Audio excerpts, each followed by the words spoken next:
ஏழாவது கட்டுரையாக நாம் காண இருப்பது முயற்சி திருவினையாக்கும், அல்லது முயன்றால் முடியாதது இல்லை, அல்லது ஆழ்வினை உடைமை பற்றி ஒரு கட்டுரை வரைக.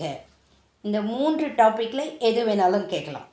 அதுக்கு தகுந்த மாதிரி இந்த கட்டுரையை நீங்கள் எழுதினா it will match the question. முன்னுரை.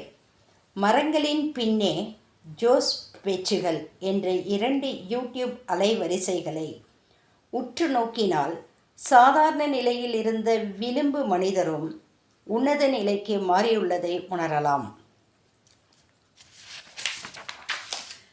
தன் முயற்சியால் தான் பட்ட அவமானங்களை தாங்கும் பக்குவத்தால், தன்னைத்தானே சுயம்புவாக செதுக்கிக் கொள்ளும் ஆற்றலால் மற்றவர்களுக்கும் அடைக்கலம் தரும் ஆலமரமாக இவர்கள் திகழ்வதை பார்க்கலாம்.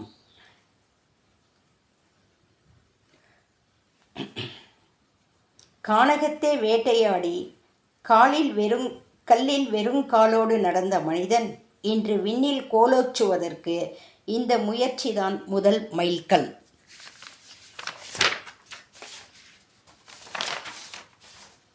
முயற்சியின் தேவை.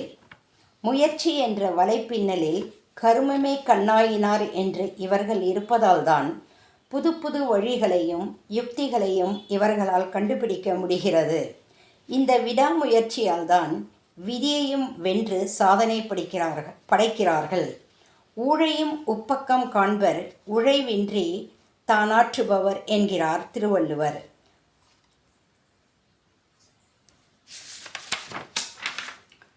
முயற்சி தந்த வெற்றிகள். ஸ்காட் மன்னன் ராபர்ட் புரூஸ் 6 முறை தோற்று 7வது முறை வெற்றி கொண்டதும், கஜினி முகமது சோமநாதபுரத்தின் மீது படையெடுத்து 18வது முறை வெற்றி கொண்டதும் முயற்சியால் வந்த வெற்றிகள்தான்.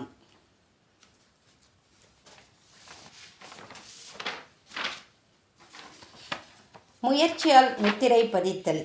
மேற்கத்திய நாடுகளின் தொழில் புரட்சியும் முயற்சியின் முத்திரையே. கடல் மார்க்கமாக கொலம்பஸ் இந்தியாவுக்கு வந்ததும் முயற்சியின் தேடலே. செல்வ செருக்குடன் விளங்கிய சோழ பேரரசும் அதன் கப்பற்படை கட்டமைப்பும் முயற்சியின் விளைவாக கிடைத்த முத்தே. மகாபலிபுரம் என்ற கடற்கரை கோவில் அமைந்ததும், அது இன்று முக்கியமான சுற்றுலா தலமாக விளங்குவதும் ஆயனர் சிற்பியும் பல்லவ மன்னர்களும் மேற்கொண்ட இணையற்ற முயற்சியின் விளைவே.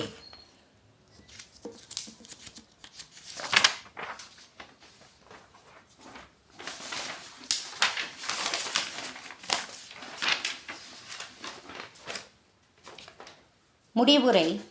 இந்த முயற்சிதான் சிற்றுயிர்கள், பறவைகள், விலங்குகள் அனைத்துக்கும் உந்து சக்தியாக விளங்குகிறது.